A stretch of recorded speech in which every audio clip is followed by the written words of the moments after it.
Greetings and salutations, everybody. Welcome to the best damn movie-related show on the planet Earth, the John Campea Show, coming to you from right here on my YouTube channel. I'm, of course, your host, John Campea, and it is an awesome honor and privilege, as it is every day, to have you, our international friends, gather around as we talk about our favorite things in the world, movies, movie news, a little bit of television, all sorts of stuff here and there. And we do have a couple of important things to talk about here today, guys. And first of all, I just want to thank you all for being here today, making this show part of your day. I also want to remind you guys that, I know you can't always be around your YouTube channel or watching a video. Maybe you're on the road, maybe you're at the gym, maybe you're at work, whatever.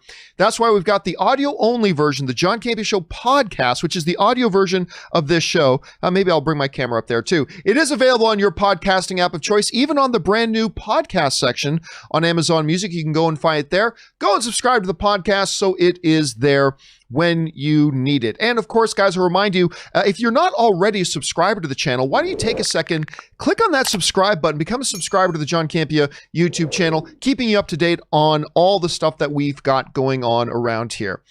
All right, guys. So today, just about a half hour before the show started, maybe even just like 20 minutes, breaking news came because today's show is really going to be one topic, and then we're going to mostly take live questions today. But then this one thing came up, and oh my God, it's a doozy. Now, of course, last year we had The Lion King come out, and I'm not going to lie to you, I loved Lion King. Like I know not everybody liked it. I know there was a lot of critics that didn't enjoy Lion King. Screw them. I don't care. I loved Lion King. Was it as good as the original? No, it didn't have that same magic, the je ne sais quoi, if you will, of the original. No, it didn't. I'm not saying that it did, but I loved it in its own right, with a couple of glaring weaknesses that we'll get into in a minute. There were a couple of glaring weaknesses to it.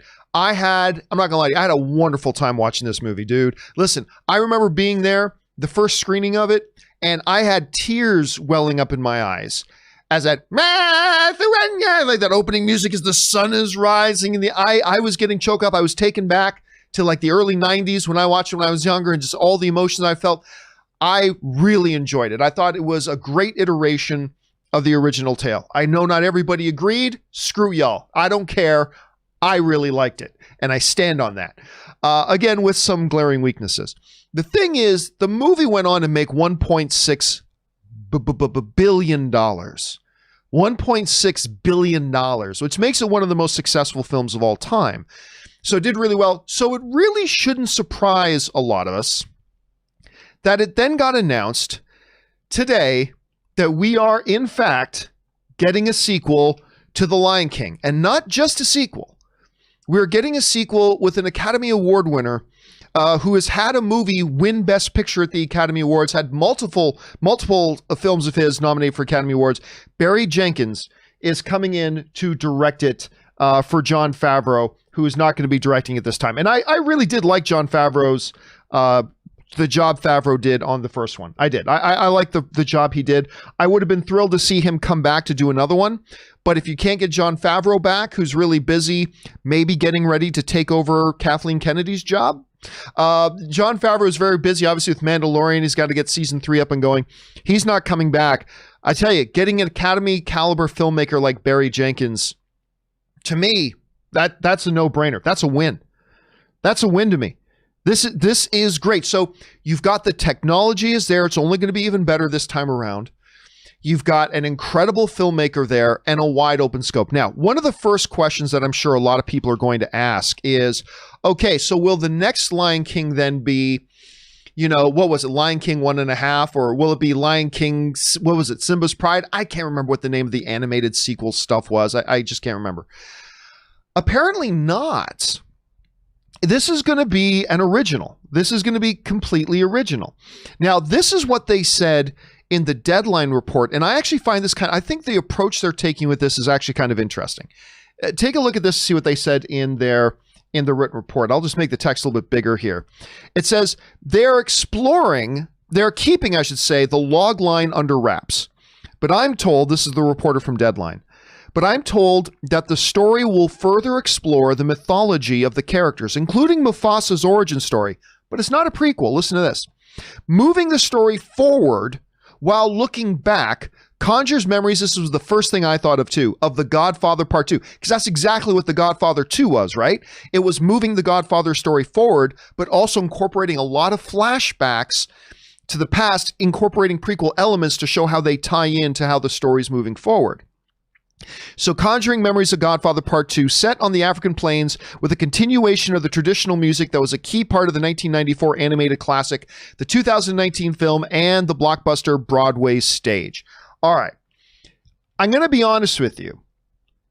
This is where this all gets a little bit iffy for somebody like me. This is where this gets a little bit iffy for somebody like me. But John, you just finished talking about how much you really enjoyed Lion King, even though a bunch of other people did. No, that's true. I really, really enjoyed Lion King very, very much. But remember how at the beginning I was saying that despite the fact that I really, really love this new iteration of Lion King, there were a couple of glaring weaknesses. This is where it comes into what they just said. And here's where it worries me. And we're getting a little bit cautious. You see, I felt there were two glaring weaknesses in the original. One was, as much as I love Beyonce as much as anybody else, let's face it, her vocal performance in Lion King as Nala was not her best work. All right. I mean, I think she's great, but that was clearly not her best work. I thought all the lines she delivered were flat and lifeless, juxtaposed against Donald Glover. Like, I thought Gambino did a pretty good job. You know who did a great job? The kid actors. The kids who did the kid versions of Simba and Nala. I thought they were fantastic. They really captured that spirit. But I thought Donald Glover was quite solid. Was not Beyonce's best work. All right, so I thought that was one kind of glaring weakness. The other glaring weakness was the original music that they did. Because, yeah, they did, a bunch of the popular tunes, Hakuna Matata, whatever, Circle of Life. But then at that one part in the movie, as Simba and Nala decide to return to Pride Rock, they do an original song, right? Awful original song. Now, I questioned myself a little bit because I thought, okay, am I only thinking it's a bad song and that it doesn't fit because it's not from the original movie? And I rewatched it a couple times. I'm like, nope, it's just a fact that it's all subjective, of course. But to me, it was just a fact that, no, it's just that song did not fit this movie. And it's just a bad song. Again, it's all subjective. Maybe you love the song and that's great. And I appreciate it if you did. But for me, it just didn't work. So the reason that this news makes me a little bit nervous is specifically because of the fact that this is now going to be all new stuff. The music they now do in this is going to be all originals. And while we only had a very small sample size of what, this production company can come up with as far as an original song for the Lion King setting goes, it was just the one song. But I really didn't think it was very good. And now we got to move into a Lion King 2, and it's going to be filled with new stuff. Now, maybe it'll be magnificent. Maybe it'll be the best stuff ever. Maybe the music in Lion King 2 will be better than the music in Lion King 1. I mean, it's highly unlikely, and it doesn't need to be as good as the music in Lion King 1, but maybe it'll be even better. Who knows? But I'd be lying to you if I didn't tell you that that'll be the one thing that I'm kind of nervous about going in. But speaking of things that made me nervous, things I'll look forward to. I thought Jon Favreau did a really solid job bringing this. I mean, it was a thankless job. It was almost a no-win situation. I thought he did a great job. I thought, other than Beyonce, I thought the voice cast was great. I'm not a big Billy Eichner fan, but him as Timon, I thought was fantastic. I mean, I almost liked him as much as, the Birdcage actor who did the voice of Timon in the original. His name's eluding me right now. But I thought Billy Eichner was great. I thought Seth Rogen. I mean, everybody thought Seth Rogen when they announced that he was going to be Pumbaa. Nathan Lane, thank you, Omar94 in the chat. Nathan Lane, who was a terrific Timon. I thought Seth Rogen was a great Pumbaa, but everybody knew he would be as soon as they announced it. Everybody's like, oh yeah, that makes total sense. Again, I thought Donald Glover did a really good job. I thought that worked. And by the way, I don't think somebody who gets enough credit is John Oliver. John Oliver as Zazu. Because, I'm thinking, how do you replace Mr. Bean as Zazu? And they got John Oliver, and I thought John Oliver was terrific. I really did. And so overall, I thought the voice cast was very strong, other than that one thing. But again, I think when you weigh out the positives and the negatives, the positives, the technology is incredible. I really personally very much appreciated the first film very much. I thought the voice talent was really great. You got a Billy Jenkins. You got Barry Jenkins. Billy. I'm just going to call him Billy. We got Barry Jenkins coming in. I mean, an Oscar caliber filmmaker like that. I mean, that's all the pros. Again, my one kind of bit of hesitation is going to be the music. And that's only because I didn't like the original stuff that they wrote for the first film. But it's going to be interesting to see where they go. Will they incorporate stuff from some of those, one or two of those animated sequels that they did, those straight-to-home video sequels that they did? Maybe they'll incorporate. Will we actually see the son of Scar in this? I doubt it. It sounds like they're going in a completely different direction.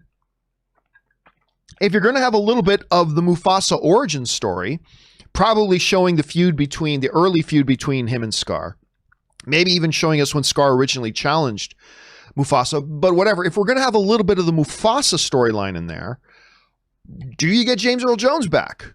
Or do you get another actor if you're saying this is like when Mufasa was significantly younger, and therefore you can get away with getting in a different voice actor because maybe his voice would be different?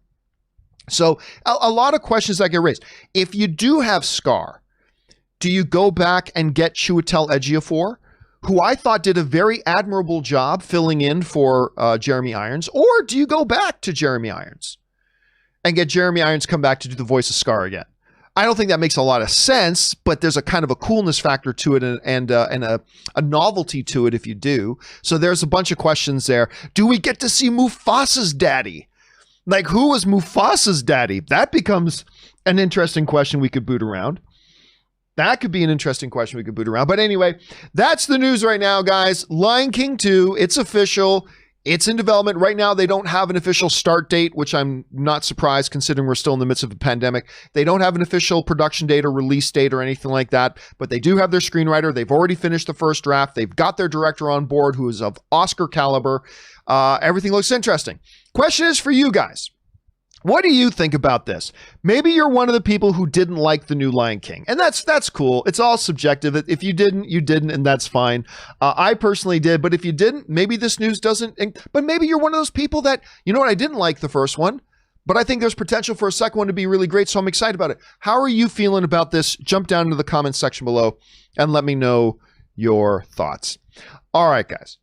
With that down, one more thing I kind of want to talk about here today, and I kind of hijacked this one from the live questions that came in. And there was a live question. You'll see, we'll get to it in just a little bit, but it came in from one of our viewers, Dwayne Jackson. And I thought it was such an interesting question. I wanted to bring it up right now, kind of in the first part of the show. Let me bring up what Dwayne Jackson wrote here.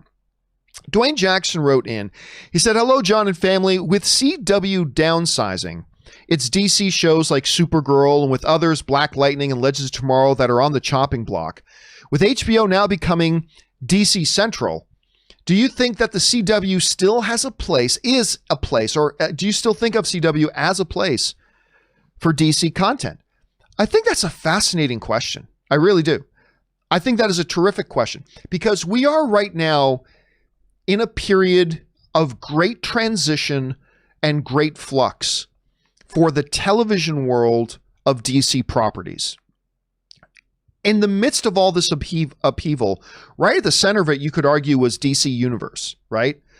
The DC Universe streaming app was going to be this great place for the DC originals. You were going to get Doom Patrol. You were going to get, you had Titans, Swamp Thing. That's where Stargirl was originally supposed to be. And then one by one, they all started to fall and they all moved away. And the writing was on the wall. DC Universe kind of became obsolete and they're shuttering it as far as original television programming goes. In the midst of all that, we've also got the dawn of HBO Max. And there's a lot of interesting things going to HBO Max, whether it's Snyder Cut, whether it's Green Lantern, the number of other projects they've said they're going to be on the move. Hell, they just announced Peacekeeper, a Suicide Squad spinoff being directed and written by James Gunn and starring John Cena. Peacemaker's going there. There's been a lot of exciting announcements going over there. Also, in the midst of all this upheaval, it's a time of great upheaval for the CW DC stuff, right? Like just not too long ago, the founding show, the cornerstone, I would argue, of the DC universe on CW, Arrow, the show that started the Arrowverse, it came to its conclusion.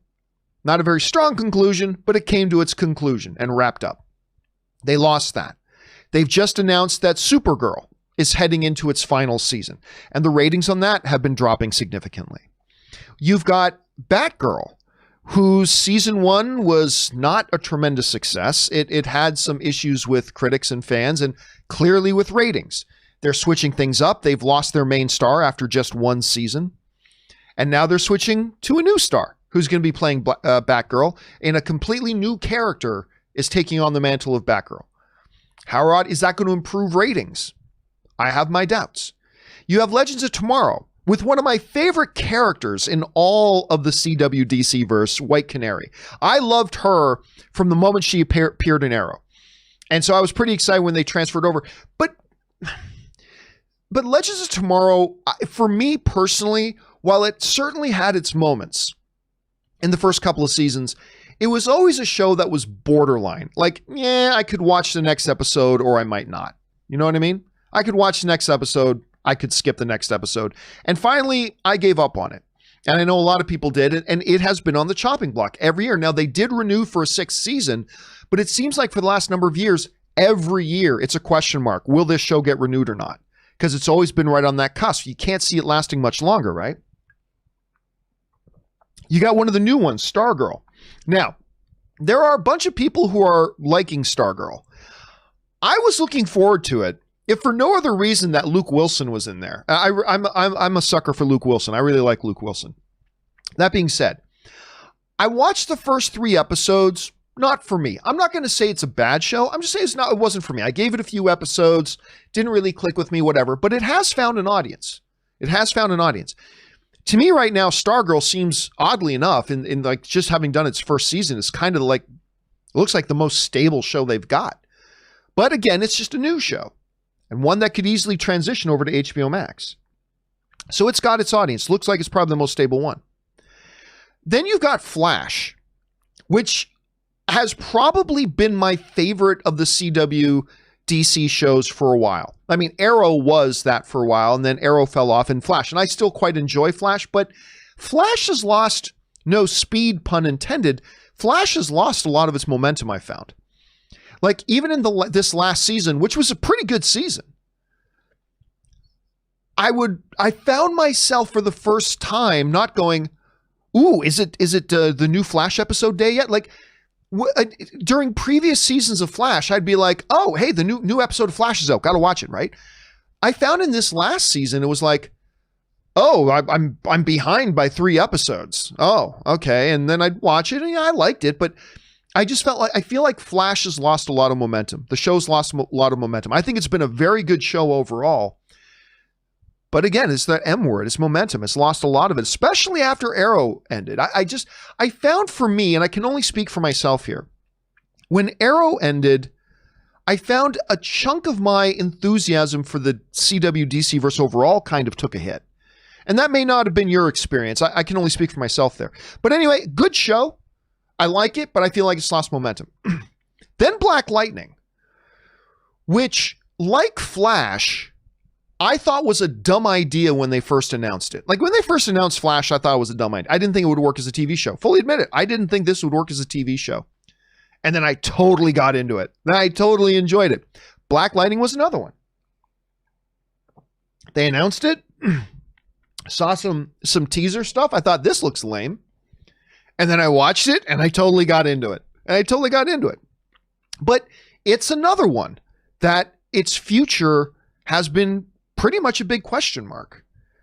Like not knowing whether it's going to get renewed. And that's just been something that's plagued it. So when you look at big era of transition, right? You're looking at things like DC Universe hitting the crapper, HBO Max emerging with all their stuff, CW with nothing looks super stable at the CW stuff, other than maybe Stargirl, but Flash, Legends of Tomorrow, Batgirl, Supergirl's ending. Again, there's Stargirl and you got Black Lightning, but everything looks like it's in flux. So when you get a question, and I think it's a very valid question that Dwayne asks, which is, with the DC universe now kind of finding a home over on HBO Max, with things like Doom Patrol already making the move over there, which is honestly probably the best thing DC's got going on television right now, with Harley Quinn now making the move over to HBO Max, which also you could make an argument might be the best thing that DC's got on television right now, with all these upcoming things HBO Max has. And here's the key. On HBO Max, you can do whatever you want. You want to make something light and fun? You can do that on HBO Max. You want to do something a little bit heavier with a little bit more adult material? You can do that on HBO Max. You want to go straight up hardcore blood and guts? You can do that on HBO Max. You want to be totally family friendly and kid friendly? You can do that on HBO Max. You don't have that kind of flexibility over at CW. And that's not necessarily a bad thing. That's not a world-ending thing. That's not a horrible thing. But at CW, you don't necessarily have that flexibility. I mean, like, you want to do an episode where you want to do a storyline where Barry on Flash gets addicted to, blow and hookers. I don't know why I just came up with that. I have no idea.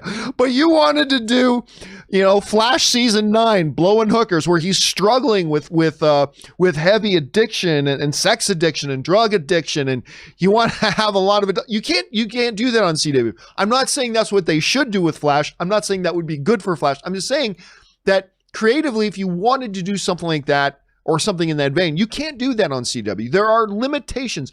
And by the way, CW, one of its strengths is also a weakness sometimes. One of the strengths of CW in general is that it has a very much a personality. All CW shows, when you watch a CW show, you can tell it's a CW show. It doesn't matter if it's Gossip Girl or Supernatural or Black Lightning or whatever. When you watch a CW show, by the way, I never watched Gossip Girl, so maybe Gossip Girl wasn't even on CW. I'm not sure. I thought it was. Anyway, when you watch a CW show, you know it's a CW show. You don't even have to look at the TV guide. You just know this is a CW show, right? It's got a very distinct personality, and that has worked to its benefit a lot, but it also has a little bit of a weakness in the fact that there's a little bit less creative flexibility. Not creative freedom, but a little bit less creative flexibility. Over on HBO Max, that's not a problem. Now, there's an argument to be made here too for this. Wouldn't it be great if DC brought all of its television properties under one roof? There's an argument to be made for that. Because you bring all the television properties under one roof, all of a sudden now you've got some continuity. You've got a very easy place for all DC television fans to know. Is there anything on DC television that I want to watch? I know where to find it. It's on HBO Max. Clean, simple, there's a purity to that. There's something really great about that. Also, it makes it a little bit easier if you want to interconnect them. But John, at DC Fandom, they already said everything is a multiverse. Yeah, I get it. But when it's all under one roof, though, it makes the task a little bit simpler of if you want to start to interconnect a couple of stories, not that they will, but if you wanted to, it becomes a little bit less taxing to do so. At the same time, you could make the argument that having DC shows spread across multiple networks is an advantage as well. Like, maybe there's a danger if they're all under HBO Max, even though they have more creative flexibility, maybe there's a danger they become all a little bit too similar. And then having another network carrying the DC shows like CW guarantees that you'll get a lot of difference, a lot of parity, that you'll have different types of DC shows and there's less of a danger of all of them becoming a little bit too similar to each other. There's an argument to be made for that, I suppose. Personally, I have liked the history of DC stuff on CW. I've liked the history of it. Starting with Arrow, which is great. I've loved Black Lightning. For the most part, I've really enjoyed Flash. I thought Legends of Tomorrow had its spots. I'm not a fan of Stargirl, but a lot of people are, so that's a win. Batgirl's been a little shaky. You know, I've got my opinion on Supergirl, but again, like Stargirl, Supergirl's got its fans, man. It's got its fans. So we've already got a tradition of DC shows over there. It'd be weird to lose that. But I got to tell you, as a viewer, I think I like the idea more of it all being under one roof. I kind of like the idea of it all being on one service. Put it all under HBO Max. Again, there's a simplicity to that I enjoy. The notion of, if you're thinking of any DC show, you know exactly where it lives, and you just go there. Now, there's the other argument. Well, not everybody has HBO Max. Maybe some people live in countries where they don't even have access to HBO Max. That's a problem, yes, but like every show that's on a streaming network that isn't in another country, they just make that show available on a different streaming network in that country. Great example of that was CBS All Access, which is now called Paramount Plus, I suppose, with their Star Trek Discovery. A lot of countries didn't have CBS All Access at the time, but that's okay. They licensed the show out to other streaming networks like Netflix or whatever, so in other countries they could still watch it. I believe HBO Max could do that as well.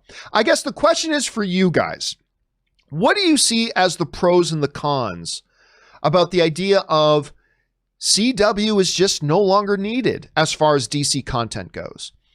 You know, just that HBO Max feels like a more natural home for DC televised content. Or maybe you feel the opposite. Maybe you feel completely the opposite. Maybe you feel like if there is going to be DC television, it should all be on CW. I don't know. How do you guys feel about it? Jump into the comment section below and let me know your thoughts. All right, guys. With that down, let's now go over and spend the remainder of our time here today taking your live questions. If you want to get a live comment or question on the show, simply use the tip link that's in the top of the description of this video. You can just click on that anytime, or just enter it manually, streamelements.com/movieblogtv/tip. You'll be getting your comment or question on the show if it's reasonable, and you'll be supporting the show at the same time. And don't forget, guys, you can use this link 24 hours a day. If you put it in before a show starts, your question will probably be one of the earlier questions that gets addressed. All right. Let's move on now and start taking those live questions. And we're going to start up here with Schnepp for the win. Who, right? You know, it's funny. I was just talking about John Schnepp the other day. Actually, yesterday, my wife and I went out for dinner, and I can't remember what brought it up. I remember what brought it up. We were talking about the night that we went to the premiere of John Schnepp's The Death of Superman Lives, What Happened documentary. I remember that. And we just started talking about that a little bit. Fun little fact. So John Schnepp and Holly, who did the film, Holly did the movie with John. They did a 2-night premiere at the Egyptian Theater in Hollywood. So 2 nights back to back. And on the first night, they got the great Kevin Smith to be the moderator for the Q&A after the movie. And I had the honor, John and Holly invited me to be the moderator for the second night of the premiere, which was thrilling for me to be a part of that. But anyway, yeah, the great John Schnepp, ladies and gentlemen. Anyway, have you watched The Messy Truth VR Experience? The first episode stars Winston Duke. Oh, I love M'Baku. I love Winston Duke. I didn't like Us that much, but I really liked him in Us. I thought he was great in Us. Anyway, and the second episode stars Brie Larson, who I really love, which just won an Emmy. You've said you like to watch new and different things, so I suggest this. It puts you in the shoes of the others. I have not watched it, and I'll be honest with you, I probably will not. I've just never got into VR. And I've got a big VR rig downstairs. I mean, we would play, what's that thing with lightsabers? Your Beat something or other? We would play that all the time. We play it all the time. And I love the, there was a Star Wars game too, where you enter in, it's called Vader something. I can't remember the name of the game now, but I played a bunch of that. But I gotta be honest with you, I've never got into VR at all. Really. I know I worked with somebody who was like hardcore into VR, like wanted everything to be VR and wanted to put everything into VR development. But I think VR, it just never took off the way people thought it would. Now, that doesn't mean it won't in the future, right? But I feel there's a lot of similarities between the VR craze and 3D craze. Because, 3D became a bit of a craze and every television manufacturer was building 3D capable TVs and all that kind of stuff, but nobody bought them. And now I don't even think anybody makes them anymore. And I felt like a number of years ago, we were in that same cusp. It felt like VR was going to be was about to explode and about to become the big thing. And there has been some growth, but I feel like it just kind of sputtered. But again, that doesn't mean it can't become something like really, really huge moving forward. I'm just seeing some similarities between that and 3D, but that's just me. But yeah, I was never into it all that much. So I have not tried this, and I'll be honest with you, Schnepp, I probably won't. But I bet you some people are watching the show right now who have and know what you're talking about. All right, thanks for sharing that. All right, Dwayne Jackson, we already talked about his question. So R. Lee writes, hey, John, did you hear that Roku is about to release a streamer that adds support to Apple customers, allowing them to watch HBO Max from any Apple device to their TV through Roku? Somebody's playing hardball, Roku or HBO. I think, do you think they'll ever work out a deal? Oh, yeah. No, listen, I told you guys from day one, when we start talking about the fact that Roku and HBO Max and Peacock, that Peacock and HBO Max weren't launching on Roku. That was a big problem for them. But I said right from the beginning, they will work this out. It will get worked out. You will see HBO Max on Roku. You will see Peacock on Roku. It'll happen. They will get this worked out and straightened out. And guess what? Peacock and Roku have already worked out a deal. You're going to get Peacock if you can't already. You're about to get Peacock on Roku. I absolutely 100% believe that HBO Max will get there too. So here's the thing. Roku already has a built-in ability that you can just stream whatever is on any of your Android devices to your TV. So like if I've got my tablet, my Android tablet, and I open up something on YouTube, there's a little icon, a little broadcast icon on it, and I can hit the broadcast button and says, oh, do you want to transmit to your YouTube? Yes. And YouTube just automatically connects with my Android device. It's great. My television, so two different things. There's my Roku, which is connected to my TV, but my TV has the built-in capability to receive Apple broadcasting. So like my iPad connects to my television. So the way I've been watching Raised by Wolves is that I open up the HBO Max on my iPad, start it up, and then I hit the little broadcast button and connect it to my TV. Boom! And then it just plays on my TV. It's been great. So I did end up getting HBO Max because I found out I can just connect it to my TV and away it goes. And I just had to do it from my iPad. A little bit of a pain in the ass, but hey, I wanted to watch Lovecraft Country and I wanted to watch Raised by Wolves. So there it is. So basically, Roku has always had that built-in, or at least for a long time has had that built-in ability to just cast from your Android devices. From what I understand, they're now just building in, so it's not just going to be Android, it can also be from Apple devices. It's a great thing. I honestly don't think it has anything to do with HBO Max. I honestly don't think it has anything to do with HBO Max.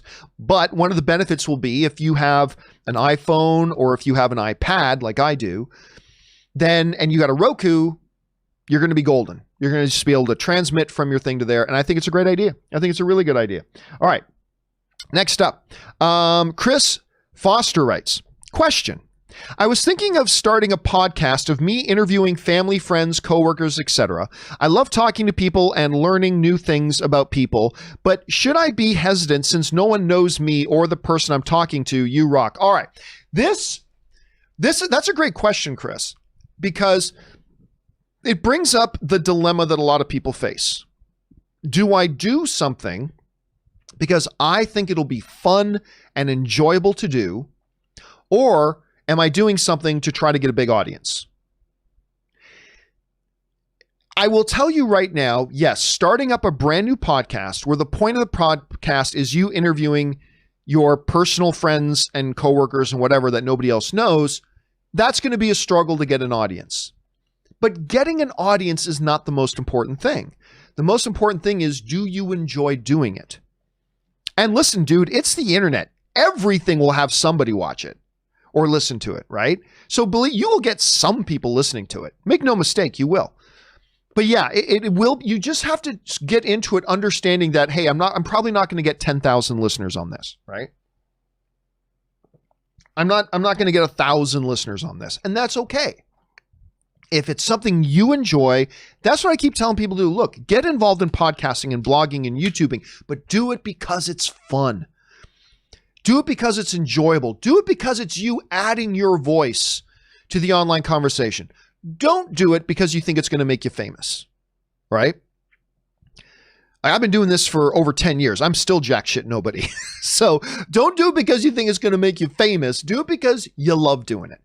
And if it's something you think you're going to love doing, I think that sounds like a great idea, Chris, but just be realistic in understanding that, hey, don't be disappointed when you open up your Anchor FM or whatever podcasting service you use and look at the statistics and see, oh, we had 14 people listen to it. Just don't be disappointed by that.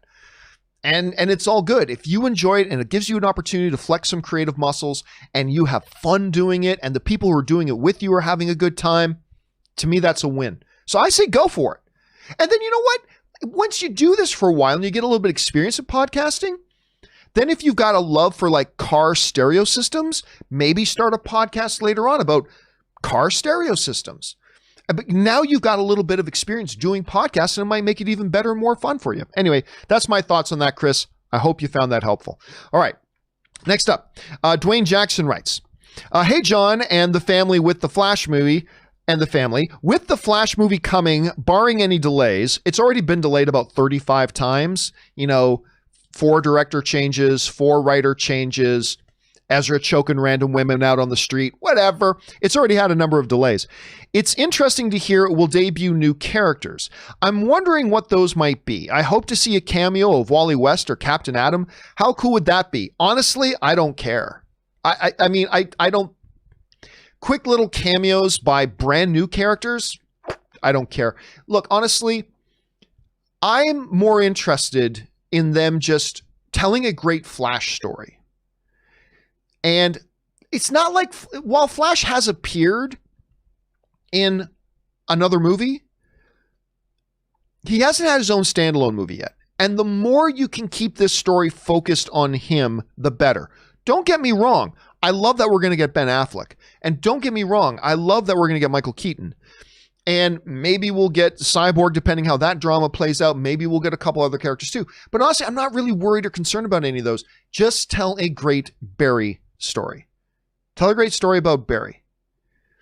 And really focus, especially in his first film, on Barry more.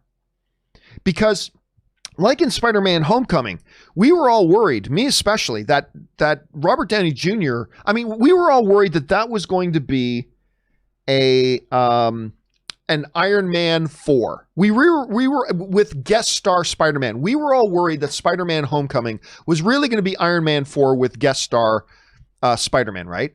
Fortunately, they really minimized Tony's presence in the movie, and they really did focus more on Peter, and it really was Peter's movie. As long as they do that, then I think we're going to be good. And somebody just the Blad Beat just sent in a tip on the super chat. Thank you, with a badge on that. Thank you so much for that, Blad. I appreciate that, man. All right, let's go. Next up, Ramen Fa Tom Yam writes, John, is it possible, thus likely? No. Likely and possible are not the same thing. Likely and possible are totally different things. Likely means that it will probably happen. Possible does not suggest that. Possible just asks, is it not impossible? All right, so remember, these are two different things. But is it possible, thus likely, that WB could resolve Tenet's sound mixing issues before it comes onto streaming?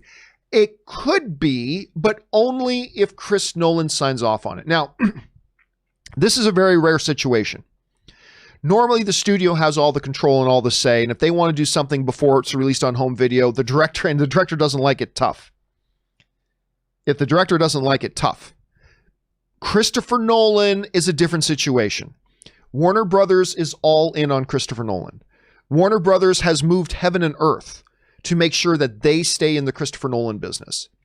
And therefore, they give Christopher Nolan a lot more authority and say over his movies than they do for almost any other director ever. So it all comes down to, hey, if Christopher Nolan likes his sound mix, he's going to keep it just the way it is. So is it possible? Yes. But it's only possible if Christopher Nolan decides he wants to do it. And hopefully he's heard the suggestions. Let's not call them complaints. Let's call them suggestions. Let's hope Christopher Nolan has heard the suggestions from the audience and will go ahead and want to make those changes. All right, Butt Dog writes, thoughts on Dick Tracy? Oh, like the original one? Yeah, the one that was out a number of years ago. I loved it.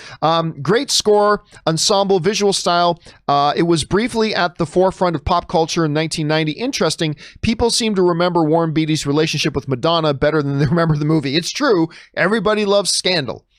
And wasn't that Al Pacino in that? Didn't he do like an uncredited thing? He was under all the make. It was either Al Pacino or De Niro. I think it was Pacino. I liked it. Listen, it was kind of ahead of its time, right? Like, Dick Tracy was basically a comic book movie before comic book movies were really popular. But it was really different and weird. Look, does Dick Tracy hold up today? I glanced at it again about 5 years ago. It does not hold up. You know, not like, say, like the first X-Men movie, which was, I think, 99 or 2000, whatever. It holds up. I argue the first X-Men movie really does hold up. The Dick Tracy one doesn't, but I remember at the time when it came out, I quite enjoyed it.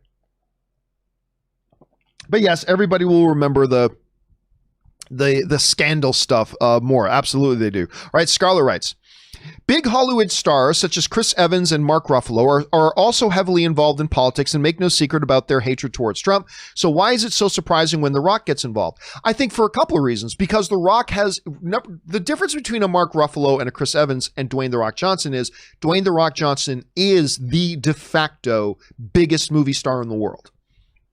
He's the biggest star in the world. And traditionally, he has always stayed very centrist and stayed out of it. So yes, people like Chris Evans or Andy Garcia or Mark Ruffalo or Clint Eastwood or whatever have always come out, both on left and right, respectively, to make their political opinions very known. And there's nothing wrong with that, and that's perfectly fine. But it's a big deal with The Rock because he has always been very, very, like I said, Switzerland. He's been Switzerland all the time. Yes, he spoke at like the 2000 National Republican Convention, but he was really there to encourage people to vote. As he said, he's voted Republican, he's voted Democrat, but he's never come out and done this. So it's a big deal. I thought it was a very interesting deal, regardless of whatever side he decided to endorse. That's irrelevant. I just thought it was an interesting thing that the de facto biggest movie star in the world, who has never weighed in on things like that, decided to weigh in on it. And I thought it was a very interesting question asking, was it a good idea as the world's biggest movie star to get in on that? So that's why I thought it was a really interesting topic. And yeah, I still do. I still find it fascinating. All right. The one and only writes, hey, John and Rob. Rob's not here today. I've been a fan since the pandemic, thanks to my sister, Juliana. Well, thank you, Juliana, for turning one onto the show. Today is her birthday and would love if you could greet her. Thanks for taking us through tough times. Keep on the great work. Well, thank you so much for that one. And Juliana, happy birthday to you. May you have a wonderful day and a wonderful year ahead of you. And thank you, Juliana, so much for turning your brother onto the show. I appreciate that very much. So may you have a fantastic day. Juan, make sure she has a fantastic day. All right. Matthias Peterson writes, Disney Plus finally dropped in Denmark. That's awesome. And gave me a chance to see Toy Story 4. I loved Toy Story 4. Loved it. And right after I went to your spoiler video, always do when I catch up on movies. Keep up the amazing work, buddy. Looking forward to your doc. Oh, thank you so much, man. I appreciate that. And that, of course, gives me an opportunity to plug, shameless plug. It's my show. I get to plug whatever I want. Shut up. All right. To plug my documentary, Movie Trailers, A Love Story. It will probably be available. I'm aiming right now for sometime in November. I did find out kind of exciting news, though, regarding my documentary. Not earth-shattering, like mind-blowing news, but for me, pretty kind of fun, exciting news I just got regarding my documentary. And I'm going to be able to share that news probably within the week. So I'm kind of looking forward. Again, I don't want to overhype. It's not the hugest news in the world. Don't get me wrong. But for me, it's kind of fun. And yes, for those of you guys who are Patreon supporters, I will be, in the next couple of weeks, we'll be arranging a private screening for like maybe 15 to 20, maybe 30 of our Patreon supporters to do a private Zoom call viewing of my movies. So keep your guys' eyes open for that. Anyway, glad to hear that Disney Plus finally is continuing to roll out and drop out in more territories. I'm glad you had a chance to watch Toy Story 4. I really did think it was wonderful. I still think like Toy Story 3 is still the best Toy Story movie to me. But I thought 4 was a worthy addition to the Toy Story lineup. I really did. I'm glad you liked it, Matthias. All right, next up. Let's see here. Quasim Talby writes, greetings from Paris. Ooh, Paris. It's funny you mentioned Paris. Anne, my wife Anne right now is watching Vikings for the first time. I watched it years ago, but she's started watching Vikings, and she's up to the season now where the Vikings are laying siege to Paris. So it's just kind of funny that you mentioned you're from Paris. Anyway, greetings from Paris, John and Robert. Have you seen the recent trailer for the new Marvel/Hulu series Hellstrom? If yes, what did you think of it? Thanks. Didn't love it. Not gonna lie, didn't love it. I didn't hate it. I didn't dislike it. But you know, when I heard about the show and I saw the first little teaser they dropped months ago, and I read the concept, I'm like, okay, I'm interested in this show. I'm interested. And I'm still interested. But we talk all the time about the job of a trailer is to take your excitement level, whether it's high or whether it's low, and just bump it up a couple notches, right? This latest trailer that came out last week didn't get me more excited. It didn't get me less excited, but it didn't get me any more excited. You know what all I could think of, though, was the lead guy. I kept thinking that was the actor who played the Deep. I mean, when I kept watching, I'm like, okay, it's not him, but oh my God, this guy looks like you totally spitting image of the guy who plays the Deep in The Boys. That's all I could think about. So yeah, didn't love the trailer, but I am looking forward to checking out the show. When it drops on Hulu, I am looking forward to checking it out. All right. Simon Blakemore writes, hey, John and Rob, today is my birthday. I was wondering, did you watch the Undertaker documentary, The Last Ride? I thought it was an amazing look at the man behind the character, The Undertaker. Well, first of all, Simon, happy birthday to you, my friend. Again, may you have a great day and a fabulous year ahead of you, dude. I did watch The Last Ride. Now, I'm somebody who grew up watching a lot of professional wrestling. I grew up watching a lot of professional wrestling. And I mean, I watched it, you know, when I was a little kid in the, you know, Hulk Hogan era. And then all the way through, I watched it regularly all the way through to really the Attitude Era. You know, that's the, you know, Stone Cold and The Rock and, you know, all that kind of stuff. And then I haven't really followed it much for years. Now, I still watch WrestleMania every year. And I will still once in a while watch one of the other big pay-per-views, whether it's SummerSlam or something like that. Ann and Kaori continue to watch wrestling all the time. I watch a little bit more NXT now. I watch a little bit more NXT, specifically because Kaori's boyfriend Nigel is the color commentator on NXT. So I'll watch it for Nigel a little bit, but I really haven't followed it a whole ton. But Undertaker is a guy who has been around.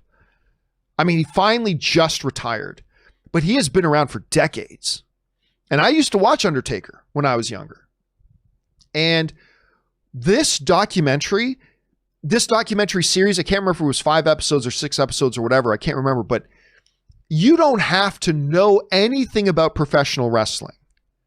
And you don't have to know anything or have ever watched wrestling to really be drawn in by this story in this docuseries of The Undertaker, The Last Ride. As you know, in the last couple of years of The Undertaker's career, as he was winding down his career, it's really wonderful.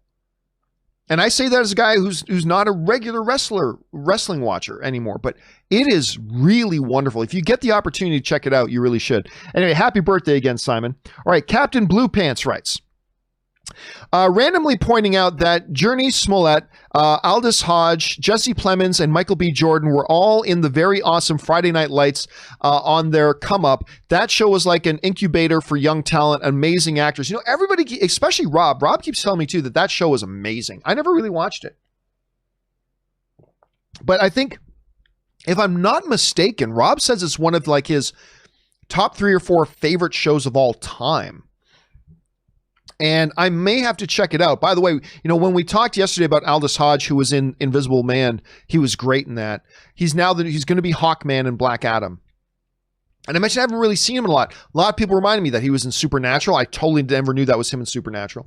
Apparently he was in another show called Leverage, which I didn't watch.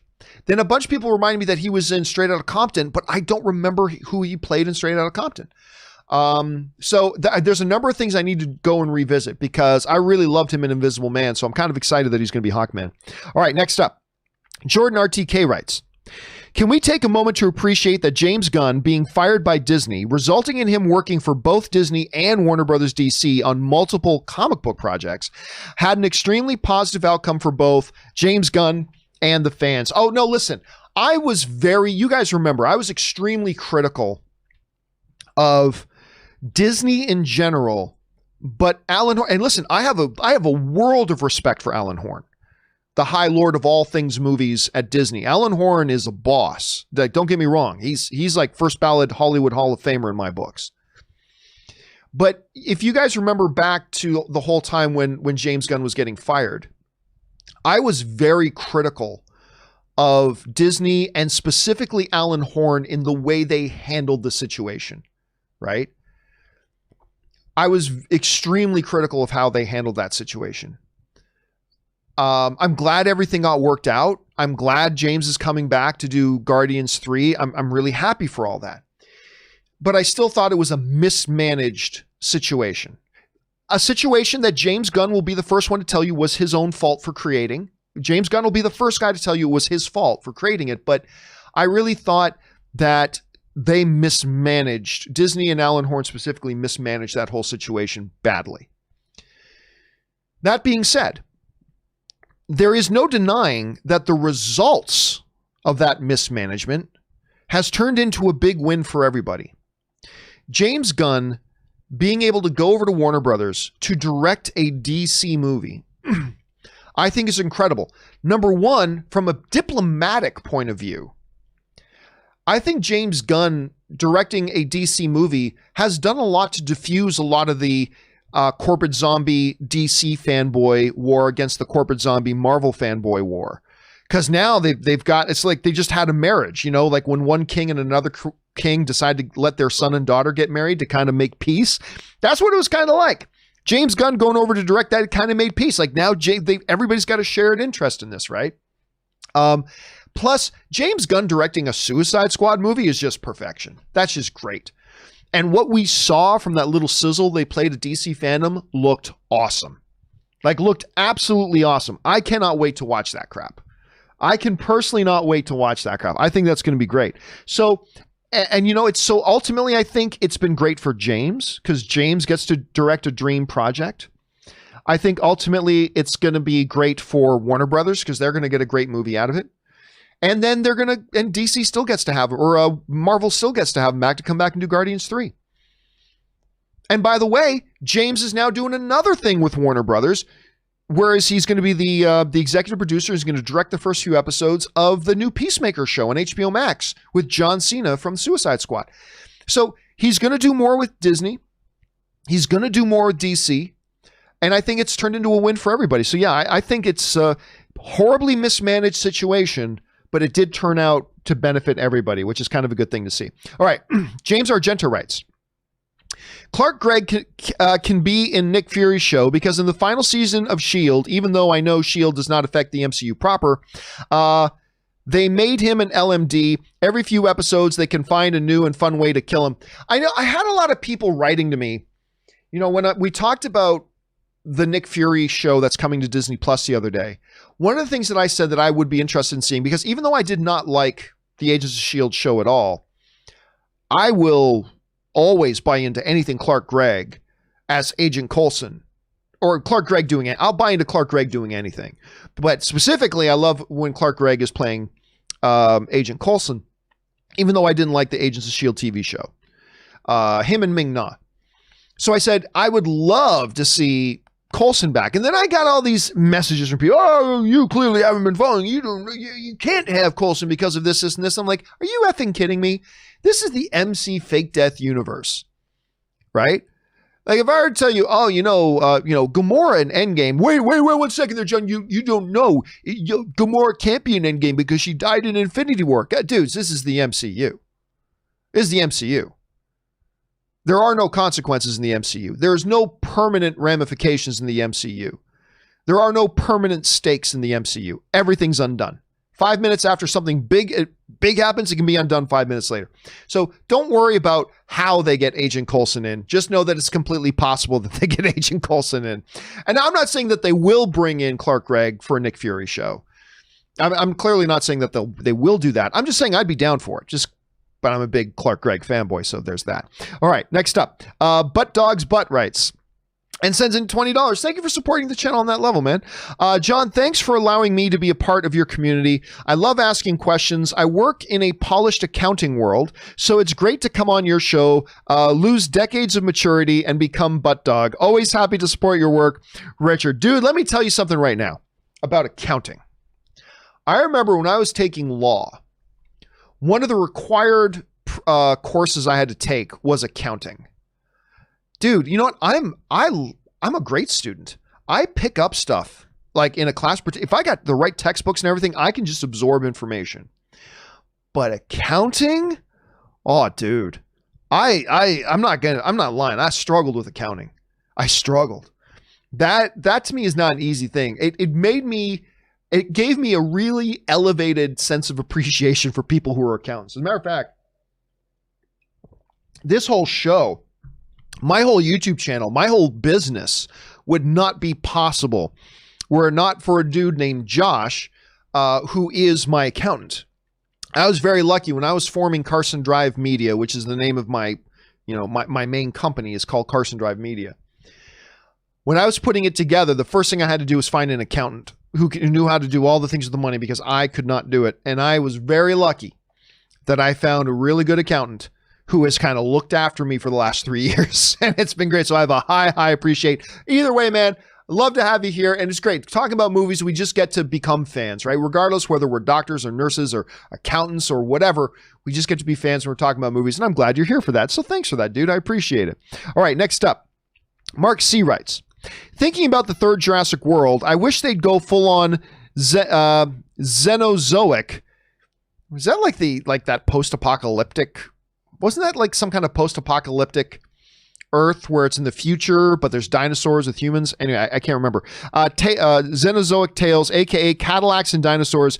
John, what do you think about this dream of an idea? Oh, I don't like it.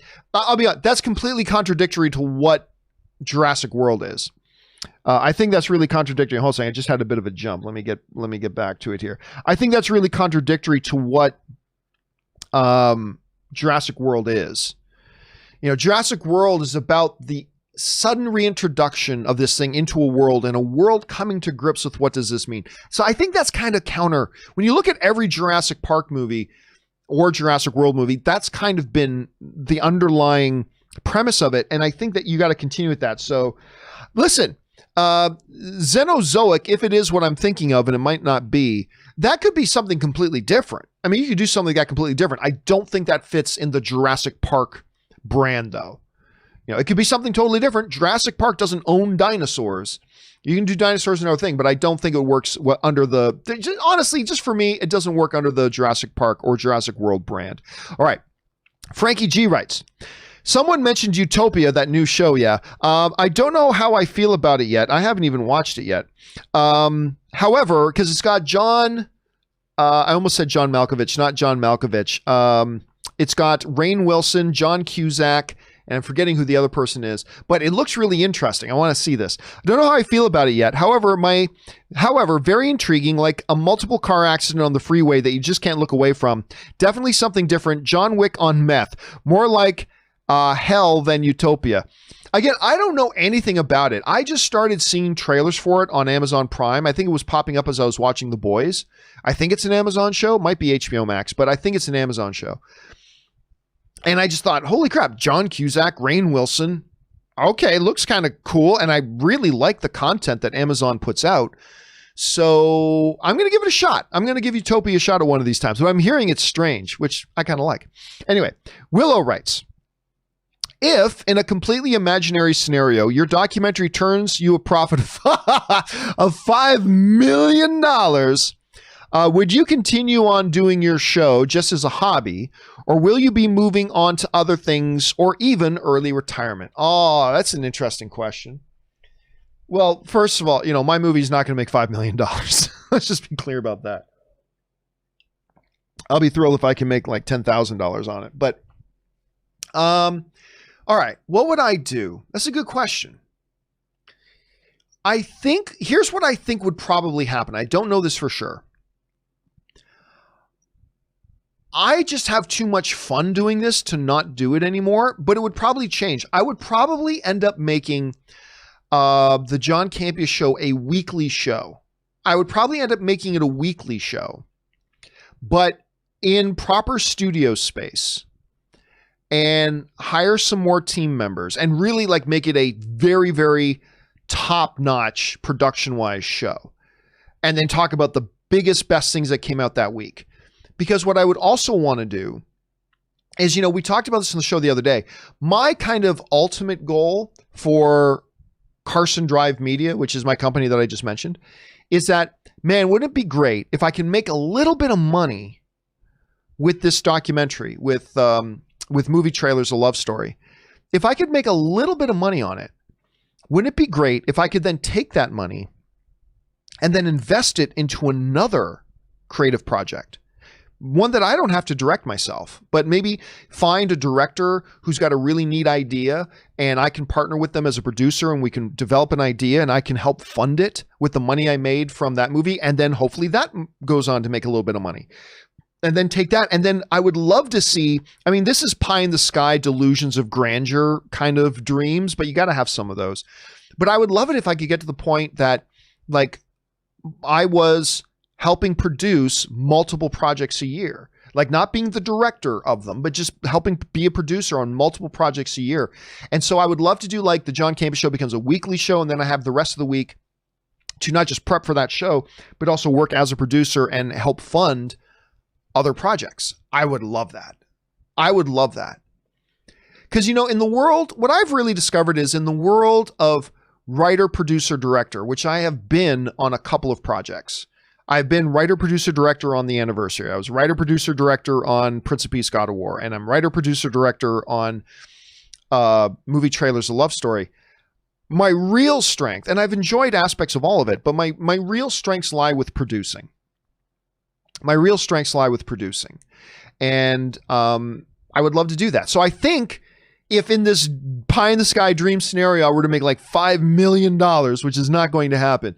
But if I did, I think you'd see me start to shift more towards that, funding other people's projects, moving my show once a week, that sort of thing. But that's a big what if scenario. But thank you for giving me an opportunity to dream a little bit, Willow. I appreciate that. All right. Shadow Jester writes, hey, John and Rob. Rob is not here today. Over under 70% on this theory. Darcy, that's Kat Jennings' character in the MCU. By the way, I love her. Will be brought on to WandaVision as a dimensional rift expert and have a medium to small role in the show. But also it will hint at Jane having cancer due to exposure to the Aether. I'm over. Well, we know, here's the thing. Kat Dennings, Darcy character, is in WandaVision. We know that. That's something that we just know. That's just a fact. So her character is in WandaVision. I thought it was really interesting. By the way, I didn't see her in the WandaVision trailer.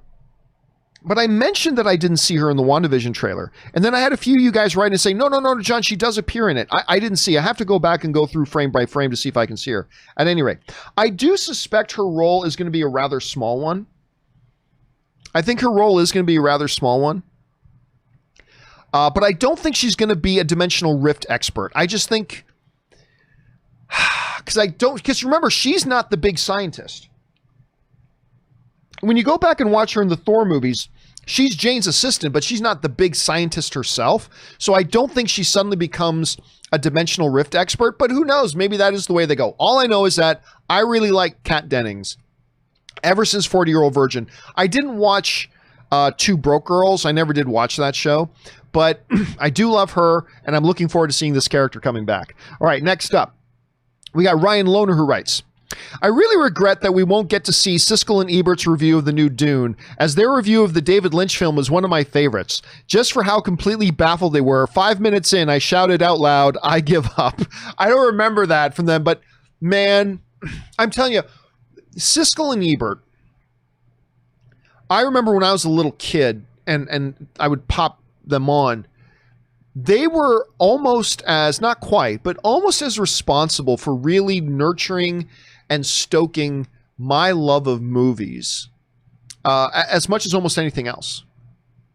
Being able to turn on TV and hearing guys talking about movies, it was very foundational for me. And why, to this day, my favorite film critic has always been Siskel. Or Roger Ebert, I should say. Roger Ebert's always been my favorite film critic. And I usually disagreed with him. I disagreed with him on like at least half the movies. I would disagree with him. But I love the way he saw movies and his ability to express his thoughts on movies. See, I don't need a film critic to agree with me for me to like that film critic. I have film critics that agree with me on almost everything, and I just can't stand them as film critics.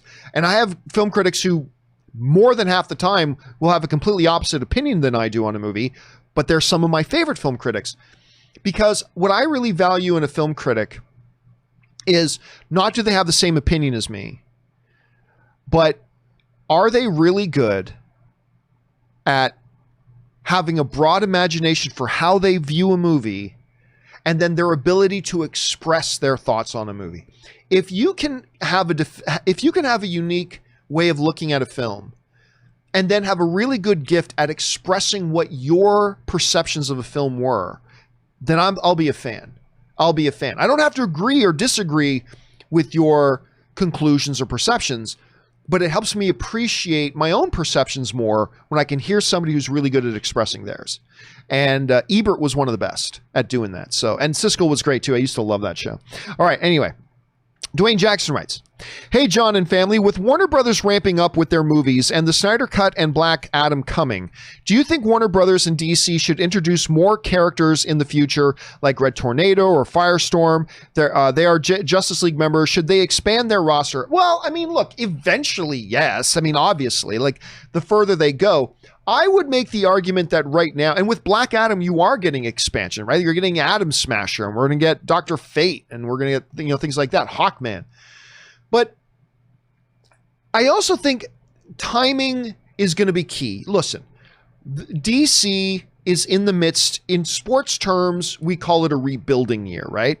Like after a sports team has been really dominant for a while, but then some of their stars start to retire, or they lose one or two of their superstars because of free agency, they go into what's called a rebuilding stage, where they draft some new younger players, start to develop their team again, and you don't expect a lot of success initially, but you're building, right? You're building right now. DC is kind of in a bit of a rebuilding year, or a rebuilding stage, I should say, because the first go-round of the DCU did not turn out the way they wanted, right? They certainly had some success, and idiots like me liked every single movie they put out. I mean, I've liked every single DC movie they put out, or DCEU movie they put out, until Birds of Prey. I didn't like Birds of Prey, but before that, I liked every single one that came out. But not a lot of people thought the way I did. And not a lot of people appreciated the brilliance of, Man of Steel, or a lot of people didn't appreciate Batman versus Superman or Ben Affleck's Batman the way I did. A lot of people didn't, whatever. But so what you have now is a new sheriff in town, Walter Hamada, who's come in. He said, let's simplify everything. Let's not worry so much about interconnectedness. Let's worry about telling good individual stories.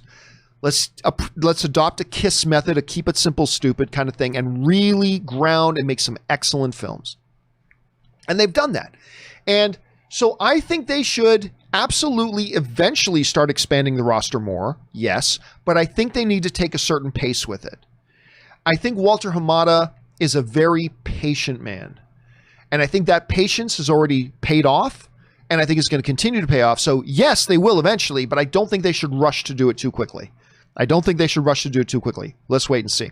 All right, next up. John Argot Rodriguez writes, after 3.5 years, I finally completed and printed my script for my first feature. That's awesome, man. And I want to thank you for the inspiration. Do something every day, no matter how big or small, that gets you closer to your goal. Really helped push me further. In the end, the script came to 204 pages. Just so you know, that's too long. That is far too long. Probably a little too long. How was your script? Can't wait to shoot it. Also, how did you deal with Aaron Sorkin and the Hollywood execs calling you nonstop, wanting to know your screenwriting secrets? Yeah, my first draft, by the time I finished my first draft of the anniversary, it was somewhere in the neighborhood of your length there. It was somewhere in the neighborhood of 200 pages. And then over the course of another year, like it took me a couple of years to finish that draft. And then because I was also working and in school and I wasn't dedicated to it and whatever. But then over the course of another year, as I did new revisions of it, I actually the shooting script for the anniversary ended up being about 80 pages. It went from like 200 and something pages down to about 80 pages. The actual, and I just came across an actual copy, a physical copy of my script. Again, the actual shooting copy of the movie ended up being about 80 pages. So yes, 204 pages, far too long. Get that under control a little bit. But yeah, that's the next stage of it, is revising it, winnowing it down. That's a big part of the process. But hey, man, good on you. Everybody says they want to write a script. Not everybody actually wants to put in the work to actually do it. And now at the end of the day, whether you actually make this into a movie or not, it doesn't matter. You did something 95% of the people never get past, actually sitting down and writing it. And I think that's awesome. Well done on you, John. All right, next up, David T. writes, hey, John, over under 90% that the episode Filoni directs in season 2 of Mandalorian is also the episode Ahsoka makes her debut. Honestly, I just can't see him letting anyone else direct his baby for the first time in real life. Well, I mean, first things first, it's not his call. It's Jon Favreau's call. Jon Favreau's the boss. He is the showrunner. But you're right. I mean, I can't imagine. Like Dave Filoni, who, I'll tell you what, I've always liked Dave Filoni. I mean, he made Rebels. I'm not a fan of Clone Wars, but I like what he did with Rebels. And I've met Dave Filoni. I've always liked him. And nothing made me gain more respect for him than watching the Mandalorian season 1 behind the scenes documentary that was on Disney Plus, The Making of Mandalorian, because there was an episode where he's on set, or he's sitting around the table and he's saying, I don't know what the F I'm doing when it comes to directing live action. I have no idea what I'm doing. I'm completely lost. Thank goodness I have Jon Favreau here that I can apprentice under and I can learn from. And I will tell you what, I already respected Dave Filoni, but my respect level for Dave Filoni hearing that shot through the roof. And I remember saying on my show, the day after that episode aired, that Mandalorian roundtable, I said, you watch. Dave Filoni is going to be, he's not there yet, but he is going to be a great live action director. Not good. He's going to be great. And the reason he's going to be great is because, listen, you got to have a certain amount of ego. You have to have a certain amount of ego to be a director. You do. But most directors, even if they're new, they want to pretend like they've got all the answers. I know what I'm doing. I'm in charge. I'm the visionary. I'm the artist. I know what I'm doing. Having the attitude that Dave Filoni had, like me seeing him on set in front of the camera going, I have no idea what I'm doing. Oh God, thank God I got Jon Favreau here that I can learn from. And I'm like, that right there is why he's going to be great. Because you need to have a certain amount of ego, yes, but you also got to know when you don't know something. And it's that kind of teachable spirit that is going to make him absorb, not just from Jon Favreau, but all those other great directors that are working with him on that show. He's going to absorb from all of them. And because he has a teachable spirit, I am telling you, he is going to be a truly great live action director. That all being said, I have never understood his obsession with that one character.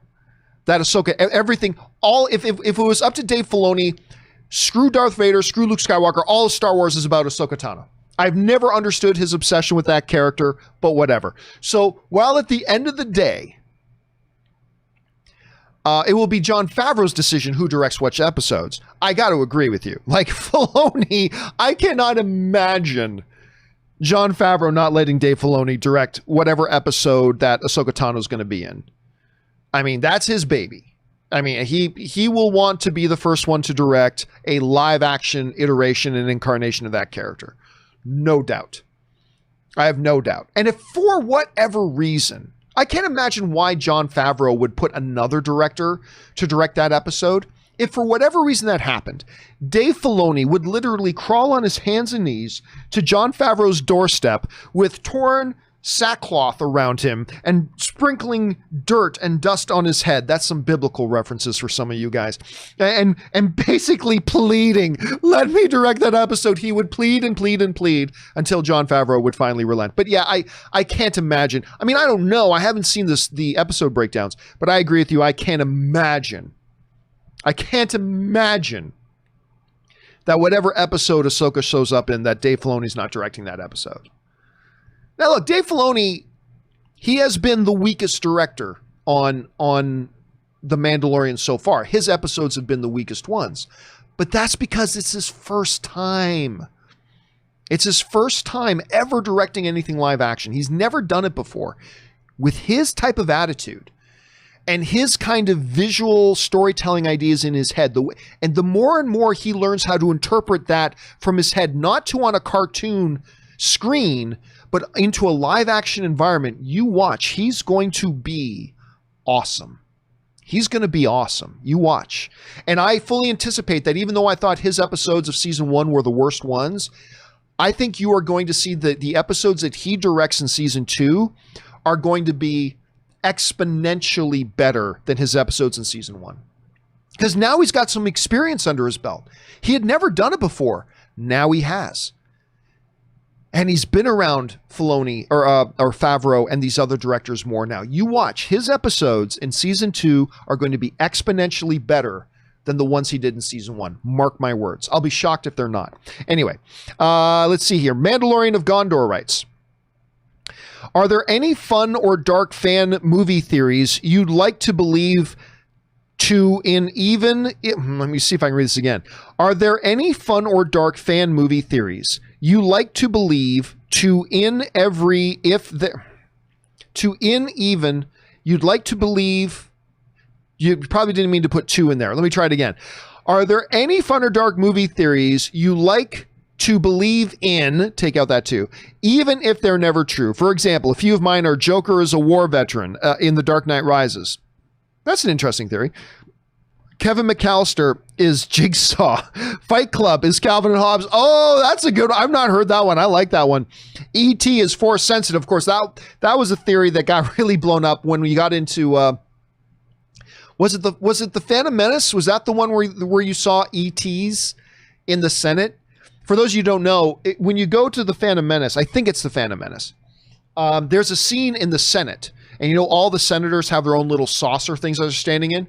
For those of you who don't know, there's a scene where you get a wider shot of a bunch of different senators and their saucers, and if you look really closely, one of them has a bunch of ETs.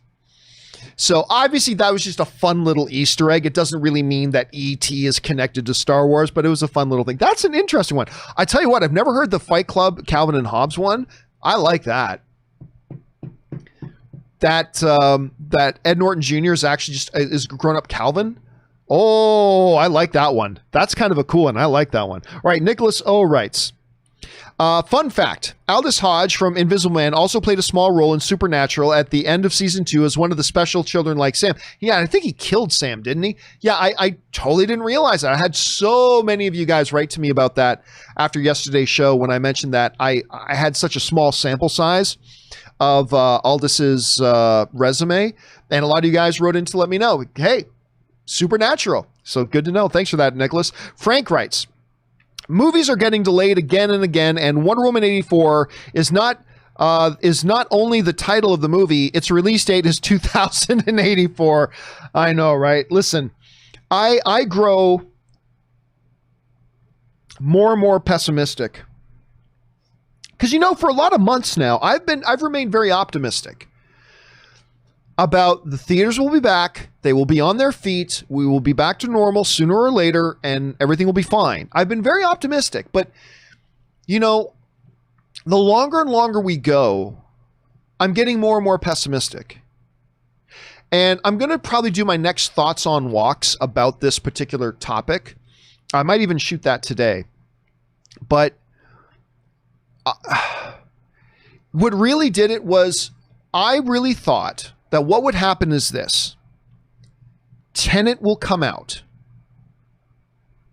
And it may do okay, it may do poorly, whatever, but Tenet will come out. The theaters will start to open again. And then the next movie will come and it'll build the momentum. And then the next movie will come and it'll build momentum and all that kind of stuff. After Tenet came out, and by the way, it's about to cross 300 million. Not bad considering we're in the middle of a global pandemic. Still not to where they would like it to be, but hey, 300 million in the middle of a pandemic. Not terrible. But it's when they announced that they were starting to move all the other movies. That Wonder Woman 84 that was supposed to come out after Tenet, now gone. Black Widow, which was supposed to come in November, now gone. It's when that all started happening, I'm like, oh, well, there goes that hope and optimism I had about building on the momentum of things. And I've gotten more pessimistic about it. And, Wonder Woman 2084, you may not be far off, Frank. You may not be far off. All right. Jordan RTK writes, did you see the story about Chadwick Boseman donating some of his pay to Sienna Miller? I did see that for 21 Bridges. It's incredible how many things this great man has done on and off camera. Yeah, I didn't read all the details, but I did see that there's that story that he actually gave up a part of his salary so that there would be more money in the budget that could go to like his co-star Sienna Miller. I haven't read all the details about it, but obviously on its surface, that sounds great. I mean, that's really nice when you see things like that. Because Mark Wahlberg did that recently for one of his co-stars as well. I think that's always special, but you're right. The more the curtain gets pulled back on the life of Chadwick Boseman, the more you can't help but be impressed by this individual, by this man. You just can't help but be impressed. But that was a really nice story to see, Jordan. Thanks for sharing that. All right, Movie Idiot writes, hey, John, had a 12-hour shift and decided to listen to your Infinity War spoiler reviews videos to pass the time and take me back to when things were simpler. I do have to say that I think fake deaths are a part of the comic genre and thus belong in the MCU. See, first of all, I can't even remember what did we do, 7 parts? Of something like for the Infinity War spoiler. Like, we got so many questions came in. We literally had to do, I think, 7 or 8 parts. I can't even remember what the final number was. It was a bunch. So yes, it probably did cover your 12-hour shift. Here's the thing. Fake deaths have not always been a part of comics. What's Max Landis? Max Landis did this great video on YouTube years ago. Max Landis, Superman. He did this great video on YouTube like many years ago. I think like 8 years ago or something, right? Where basically he breaks down. It's really incredible. You should go check it out. If you get a chance, you should go check out this video he did. It's really something else. Well, that basically breaks down, and he gets a whole bunch. In this little video, this is from 2012. You're going to recognize a lot of people in this video. You're going to recognize a lot of people in this video. Anyway, in it, Max Landis, the ultimate thesis of this video comes down to the fact that the death and return of Superman is like ultimately one of the things that kind of killed comic books. John, comic books are, yeah, but you'll see what he's saying is like one of the worst things to ever happen to comic books, because with the return, like when they, to kill Superman at that time, that was a major thing. I mean, it made headline news.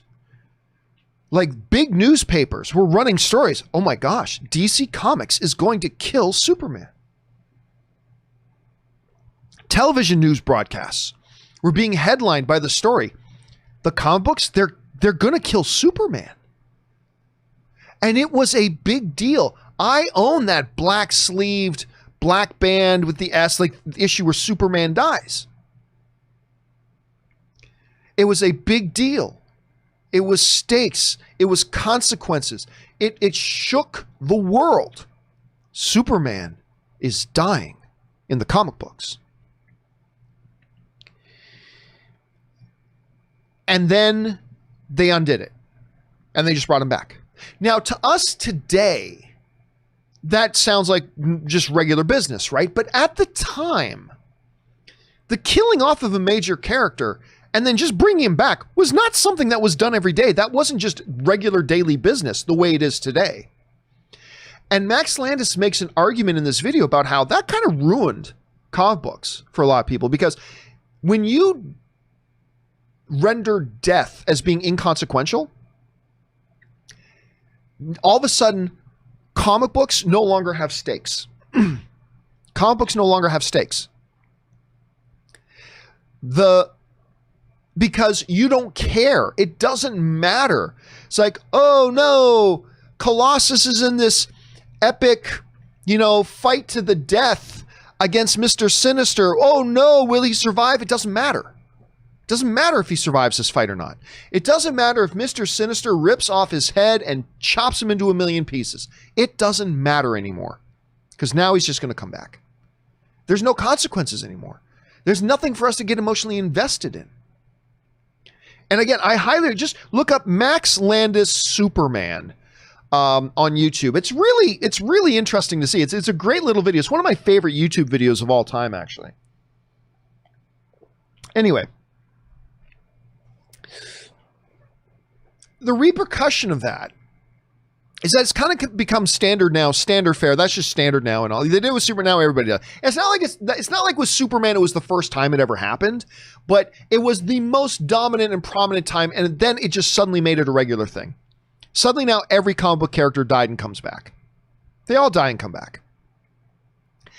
And my one gripe with the MCU, and you guys know I love the MCU. I do. I love the MCU, but my one gripe with it, my biggest gripe with it, has always been their nonchalant, casual use of fake deaths, just because they've done it so many times. It makes it so, for example, that big emotional scene at the end of Infinity War as Spider-Man dies. I don't want to go, Mr. Stark. I'm like, okay, that's a cool scene, and Tom Holland does a terrific job in it, but I felt no emotion in it. Because he's going to be back. He's going to be back. I mean, obviously he was going to be back. He had another Spider-Man movie to do. So, I mean, he's going to be back. When that big, sticking with Infinity War, that big emotional moment in Infinity War, when Thanos sacrifices his own daughter and throws Gamora off the cliff. It was a great scene. I enjoyed the scene, but I didn't feel it. I really enjoyed the scene, but I didn't feel it. Because she'll be back. And as she's falling down the cliff and that music's playing, no, and she's falling, oh, and I'm like, okay, yeah, but she's going to be back. This is irrelevant. It's irrelevant that she's dying because she's just going to be back. And so at the end of Endgame, when Tony sacrifices himself. Spoiler alert for the 5 people on the planet who haven't seen Endgame yet. But, as when Tony sacrifices himself and, Gwyneth Paltrow, Pepper is saying, you can rest now. You can rest. It's a great scene. It's a great scene. I like the scene very much, but I didn't feel anything because he's going to be back. He's going to be back. That's the problem with fake deaths. And Max Landis puts it way better in his video than I do, but it's the same in the comic books as it is in the movies now. When you go to that well so many times now, it doesn't matter to me if the hero dies in the scene because I just know he's going to be back in 5 minutes. Right? And to me, that's why, and I know I've gone off on a tangent here, but follow me here for a second. That's why when I watch a show like Sons of Anarchy or Sopranos or Breaking Bad, when I watch one of those shows, I can get a lot more emotionally invested because I know, holy shit, if Ope in Sons of Anarchy, if Ope dies here, he's dead. It's final. He's not coming back. So and especially when it's in one of these shows that don't mind killing off important characters, whether it's Battlestar Galactica or, like I said, or Game of Thrones or Sons of Anarchy or whatever. When you have shows that aren't afraid to kill off significant characters that are more reality-based shows, there's a lot more emotional investment because if my favorite character gets shot right now, he's done. I'm not going to get to see him in the show anymore. He's not coming back. He's done. And so when Jax is in a real life-threatening situation, I feel far more tense than watching Batman in a life-threatening situation. I can still feel the excitement of a great scene with Batman and enjoy it and love it, but I don't feel that emotional tension because even if Batman eats a bullet between the eyes right now, he'll be back. It doesn't matter. They'll come up with something in the script and say, this is why he comes back. So it won't matter. But oh my God, when I'm watching Ope in Sons of Anarchy get into a prison fight, if he dies here, I'm never going to get to see him on the show again. It's done. It's finished. It's complete. They're not going to fake death him. And that's why you can get a lot more emotionally invested in those things and feel that tension than you can. Anyway, I know I've gone off on a rabbit trail on that, but it really is a big issue to me. I don't mind fake deaths being used once in a while. But, oh my God, like the way the MCU just does fake deaths like Kevin Feige changes socks. I mean, it really is something they need to pull back on. Maybe only do a fake death every 4 or 5 movies so it actually feels significant. Again, I don't know. Again, sorry, I could rant on this all day. It is one of my big pet peeves with not just the MCU, but like comic book stuff in general. It's a little bit too much. All right. Anyway, where are we at here?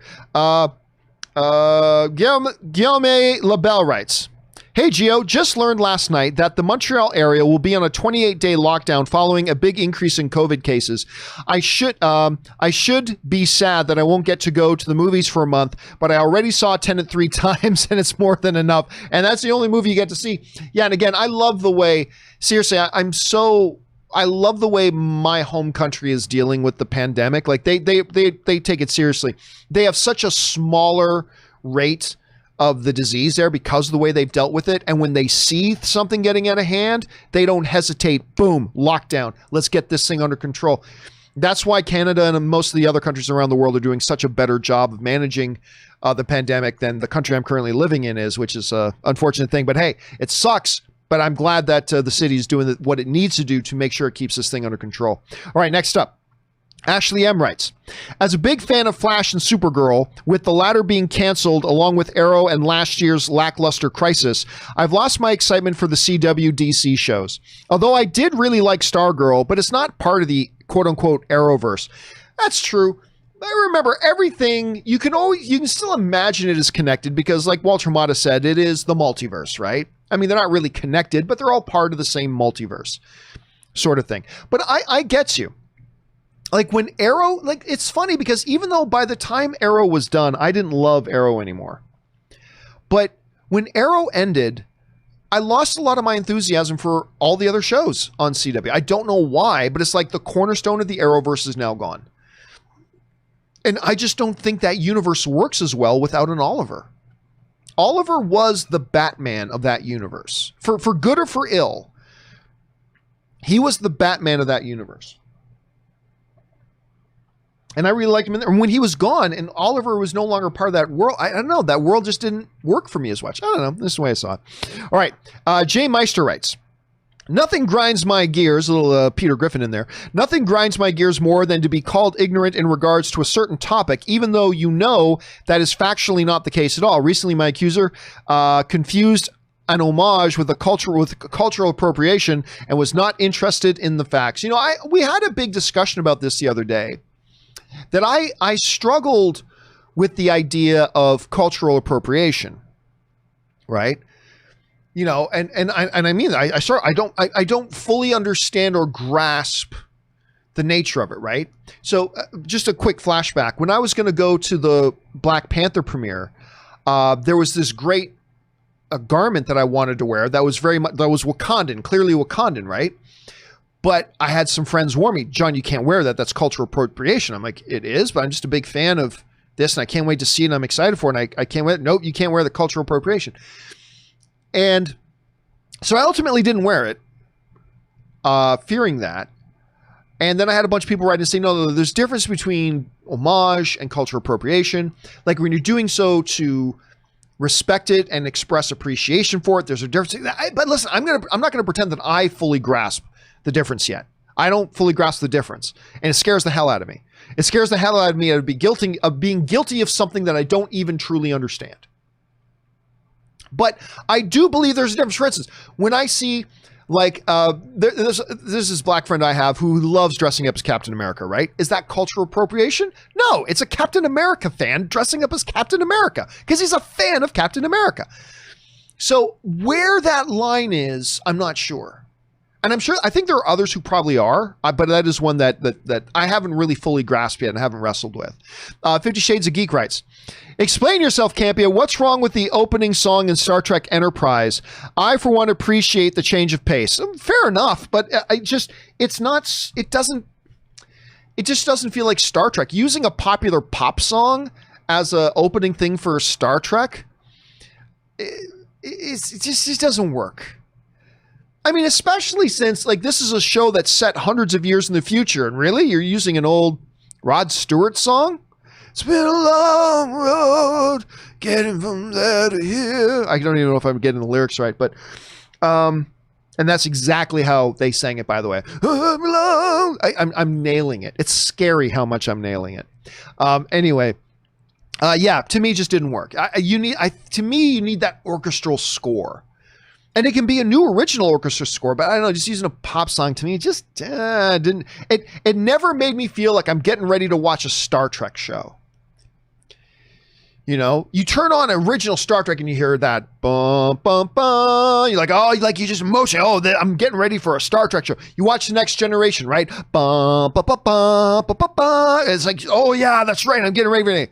It's been a long road getting from there to here. It just doesn't speak Star Trek to me. You know, it doesn't make me feel like, yeah, I'm getting ready to watch a Star Trek show. I don't know. That's just my kind of thoughts on it. All right, 50 Shades writes, and right now all you guys are like wondering, how is Campea not like a pop star right now? It's true. It's a good question.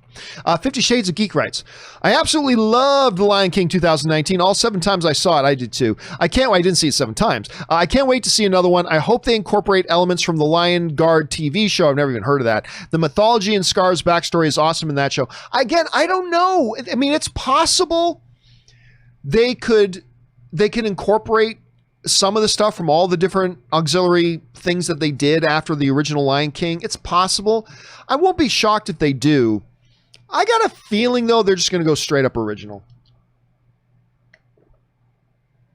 I have a feeling they're just going to go straight up original.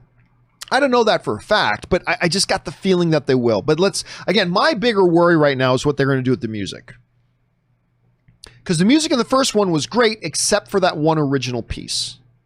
And this new one is going to be all original pieces. So I'm gotta admit, I'm a little bit nervous. 50 Shades also writes, Mufasa's father, Adi, see, I didn't even know he had a name yet, and mother, Uru, are fascinating characters to explore. I wonder if they'll go back to the original lions, Muhatu and Askari. The possibilities are endless. Did I mention I'm excited? Hakuna Matata, Zukazama. I mean, I don't know. Just, you gotta understand, 50 Shades, here's the thing. There's not many human beings on the face of the earth who know who Muhatu and Askari or Adi and Uru are. Not a lot of people watch that. Let's just be honest. So I don't think that Barry Jenkins or the folks over at Disney are going to feel like it's really important to stay in continuity, to follow canon, to follow Lion King canon, right? And do that. So I'm just saying, just don't be surprised or disappointed if they decide to, Mufasa's dad's name is Eddie. King Eddie is going to be that. And then when the movie starts, instead of when the movie starts, it'll be, it's been a long road getting from there to here. That's how they'll start the new Lion King. All right. Brian, Captain Blue Pants writes, a lot of people in the chat yesterday were saying that they'd also love to see more Maria Hill. Oh, I love that character. Because I love Colby Smulders, like good Canadian girl. They'd like to see more Maria Hill in the new Fury show on Disney Plus, and I agree. Loved her moments in Winter Soldier and Far From Home. She's like Fury's ride or die, and I love their partnership. Yeah, listen, that's another good one. Yep, I focused strictly on Clark Gregg, but you know what? Colby Smulders is Maria Hill. I'm all on board. True story. Let me see if I can find an image of this. I'm not sure that I can. I will take a quick peek here. I don't think I'm going to be able to find it, but a number of years ago, some of you may know this, some of you may not. Truly one of the most fun things that I ever did. Let me see if I can just zip through this and find it. One of the truly most fun things I ever did in my career was, let me see if I can find it here, was when I got invited down to be the moderator for the press conference. Here it is. Well, there's one picture of it. This is the event. To be the moderator of the press conference of Avengers Ultron, which was great. Where the hell is it? Anyway. By the way, my wife's all-time number one favorite wrestler, Goldust. I don't know why it's Goldust, but it's Goldust. Anyway, John, stay on topic. Yes. So, I was doing this, I was the moderator for the press junket for Age of Ultron. And so I'm standing there and I got this table of the whole cast is there. Robert Downey Jr., Chris Hemsworth, Chris Evans, they're all there. Scarlett Johansson, everybody's there. And I remember Colby Smulders was there too, and she was at the table, and she was pregnant at the time. I think, if memory serves correct, she was very pregnant at the time. So, and I knew that when it came time for me to go over to the audience to take questions, I knew nobody was going to ask Colby Smulders a question. They were obviously, I mean, you had Robert Downey Jr. singing, you had Scarlett Johansson up there, you had Chris Hemsworth, Thor. They were going to ask them. So I decided that the first question I was going to ask, I started off the press conference by asking Colby Smulders a question. I said, first question, let's go to Colby Smulders. And I think that surprised a lot of people that I decided to make her the first question.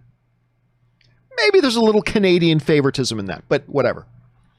And then a little bit later, I'll never forget this. This was so funny. A little bit later in the press conference, I can't remember what we were talking about at the time, but Robert Downey Jr. puts his hand up, looking at me. He puts his hand up. And I go, yeah, Robert. And he goes, I just want to say that the next time I'm not asked the first question, I'm walking the fuck out of this press conference. It was hilarious. He wasn't being he was seriously being hilarious. It was being really funny, and everybody just bawled and laughed. Anyway, that's my Colby Smulder story. But I think you're right, Captain Blue Pants. I would be down for her appearing in that. Absolutely. Okay, next up, we've got Mischievous Gremlin writes, I don't know if you've seen it yet, but Netflix released the first look of Resident Evil Infinite Darkness. It didn't show much, but it's something I'm very much looking forward to. It's great to see them doing this and a live action series as well. I have not seen it. Listen, I'm not going to lie to you. I will check it out when it comes out. I'm not a Resident Evil fan. I haven't liked any of the movies. Now, I had some friends of mine that very much like the movies. We were talking about John Schnepp earlier. John Schnepp really did love the Resident Evil stuff. I've never liked them. I've never thought they were any good, personally. But that's just me. It's all subjective. Doesn't matter. But I will give this a shot. But no, I have not seen that yet. The first, so I'll go and look that up. I have not seen that yet, but I will go and look it up. Thank you, Mischievous Gremlin, for putting that on my radar. I appreciate that. Isaac the Film Geek writes, Hey, John. During the pandemic, I watched one of your videos that inspired me to create a platform on YouTube to talk about movies. I was just wondering, do you have any tips for creators looking to create a film talk channel on YouTube? This comes up a lot. The best thing I can recommend is go to YouTube.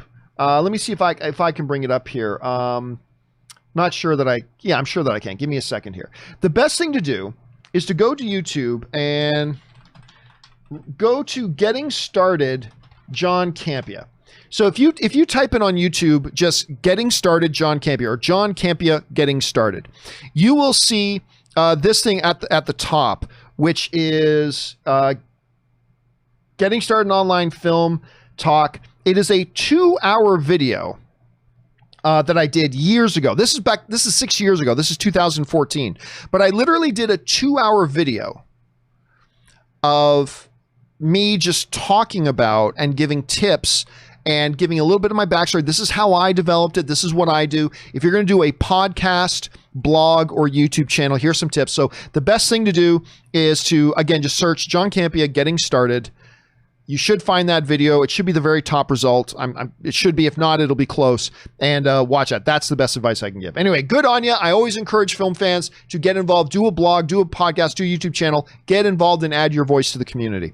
All right. Carrot writes, have you found since doing your documentary, insert plug here, that you now look at trailers with a different perspective? Thanks for all you do. No. I think, doing what I do for a living, as long as I've done it, I've got a really good idea about how I look at trailers. This was a great opportunity for me to kind of look at different things and talk to other people with different perspectives on trailers, but also, here's the thing. Bring up the poster again. Movie trailers, a love story, isn't really about movie trailers, period. What my documentary is really about is about the relationship between movie trailers and film fans. That's really what it's about.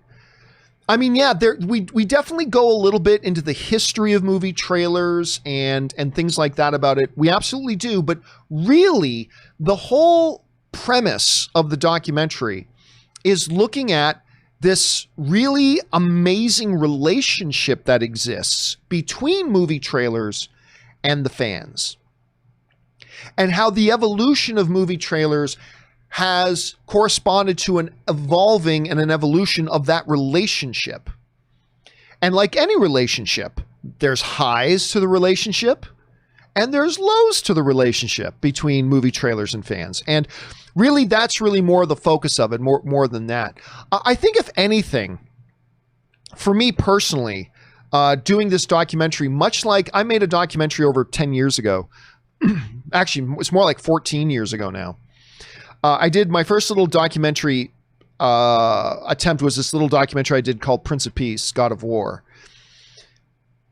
But like that, for me, making this documentary has 1,000 times increased my appreciation. I've always appreciated and respected the work that documentary filmmakers do. doing it myself has like increased my appreciation for the work like truly good documentary filmmakers do. It's really changed that a lot. So that's a pretty big one. Thank you for asking though. I appreciate that. All right, next up, Long writes, "Hey John, love your vids. I'm from Australia." Thanks so much, man. "I was in audio engineering industry. It was something that I loved, but I wanted to do something more meaningful recently. Decided to the courage to change careers to study teaching. Thank you for being awesome." Dude, I think that's, first of all, I think audio engineering is a terrific path. I think that's amazing. I actually, Anne's got a friend of hers that she does a podcast with, who's an audio engineer. And I am just always in amazement of people who know how to do audio, like just know how to master audio. I think that's great. But again, I love teachers. I think teaching is, we've talked a lot about it on the show recently. I think teaching is like one of the most admirable professions. And if you feel like you got a calling to go into that, I think that's great. And all the best of luck to you, man, doing that. I think that's great. All right. Final question of the day, guys, comes to us from Preston the Kryptonian, who writes, "Hey, John, just wondering what movie you saw the most in theaters, counting only new theatrical releases. Mine was Revenge of the Sith, which I saw no less than 4 times in theaters. The whole transition from Anakin to Vader just blew my mind. I hated that movie. But it's the one I saw most in theaters is one of the prequels. It's Star Wars: The Phantom Menace. I think my final count, if I'm remembering right, I think it came around 19 times. Now, you also got to remember, at the time, when The Phantom Menace came out, I was working in a CGI company.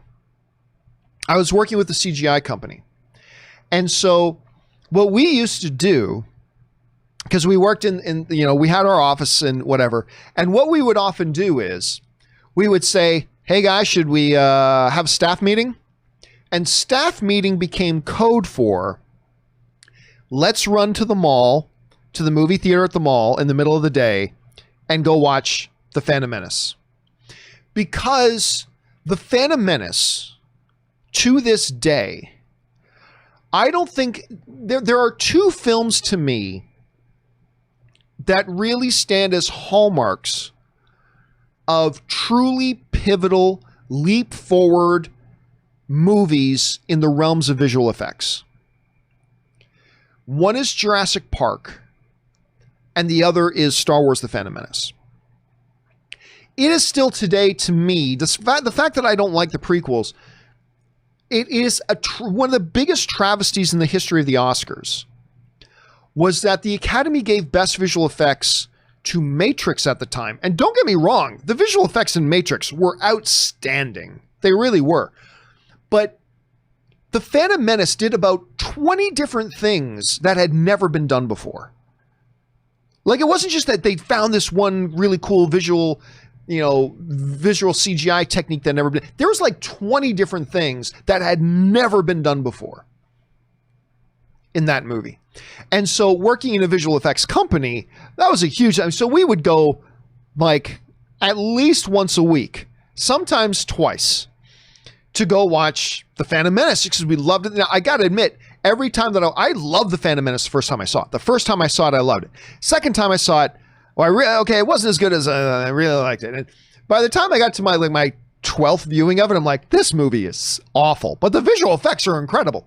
But at any rate, but yeah, I think to this day, and I can't imagine another movie ever breaking this record for me, but The Phantom Menace stands as the movie I saw most in theaters. That's the one I saw most. I can't ever see another one breaking that record, but that's what it is for me. Anyway, guys, that will do it. Oh, my throat's starting to go on me too. That'll do it for today's installment of the John Campea Show. Thank you guys so much for being here, and thank you for taking part of your day to make the show a part of your day. So I really appreciate that, guys. Special thank you to all of you guys who sent in the live questions.